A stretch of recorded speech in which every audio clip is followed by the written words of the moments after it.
कल ही मैंने एक मूवी देखी जो आजकल बहुत ज़्यादा चर्चाओं में भी है, धुरंधर।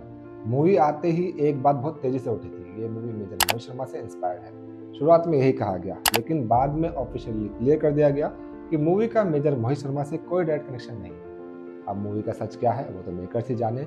हम इस चैनल पर किताबों की बातें करते हैं और आज भी मैं वही करूँगा। जिस बुक पर आज ये वीडियो आधारित होने वाला है उसमें ना सिर्फ मेजर मोहित शर्मा की कहानी है, बल्कि उन जैसे 14 वॉरियर्स की कहानी है। बुक का नाम है इंडियाज मोस्ट फेयरलेस टू। इसको लिखा है शिव अरूर और राहुल सिंह ने। इस बुक का पहला चैप्टर मेजर मोहित शर्मा की लाइफ पर बेस्ड है। हर कोई मेजर मोहित शर्मा के बारे में जानना चाहता है। कौन थे मेजर मोहित शर्मा? मेजर मोहित शर्मा एक ऐसा नाम है जिसे सुनते ही देशभक्ति का जज्बा, हिम्मत और कुर्बानी की याद आती है। कश्मीर के जंगलों से लेकर कुपवाड़ा के पहाड़ों तक मोहित शर्मा ने इंडियन आर्मी के लिए जो काम किया वो हमेशा इतिहास का हिस्सा रहेगा।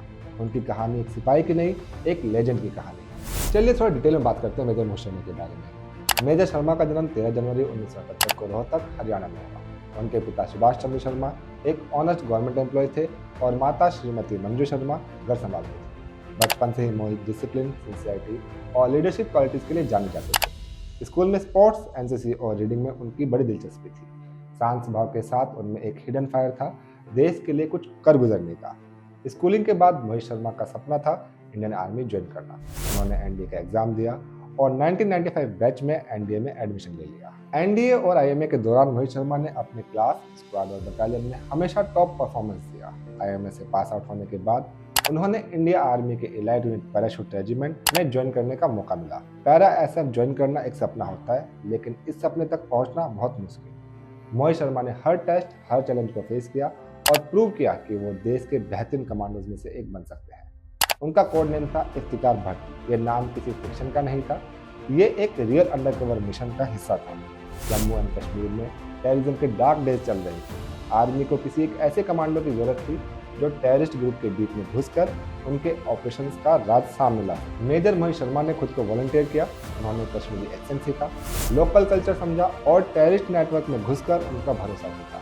कुछ महीनों तक उन्होंने इंडिया के एनिमीज के बीच रहकर उनके प्लान्स जमा किए। इन अंडरकवर ऑपरेशन की वजह से आर्मी को बहुत बड़ी सफलता मिली। 2004 में उन्हें कीर्ति चक्र से सम्मानित किया गया, एक ऐसे ऑपरेशन के लिए जिसमें उन्होंने अपनी लाइफ रिस्क में डालकर 4 हार्डकोर टेररिस्ट को एलिमिनेट किया। लेकिन जिस घटना ने उन्हें हमेशा के लिए अमर बना दिया वो 21 मार्च 2009 की शाम थी।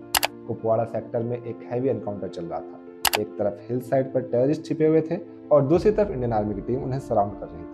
मेजर मोहित शर्मा ने तुरंत सिचुएशन समझी और एक स्मॉल टीम के साथ एनिमी पोजीशन पर जा पहुंचे।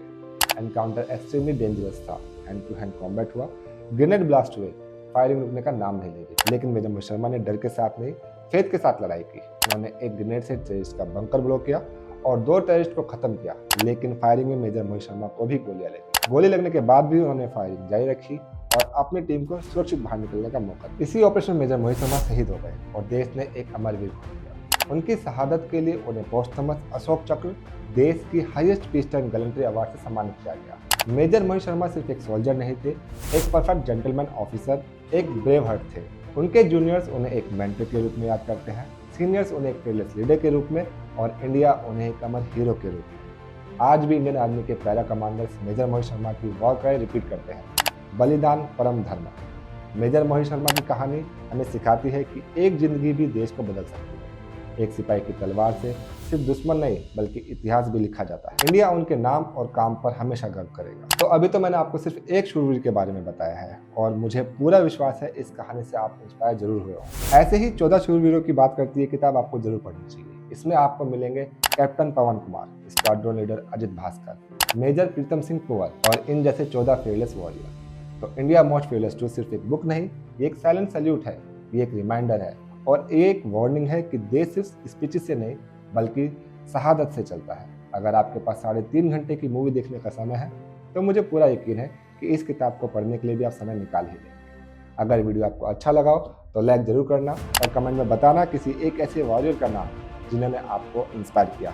फिर मिलेंगे एक नई किताब के साथ, एक नए पॉडकास्ट के साथ, एक नए वीडियो के साथ। तब तक के लिए पढ़ते रहिए, आगे बढ़ते रहिए। जय हिंद, जय भारत।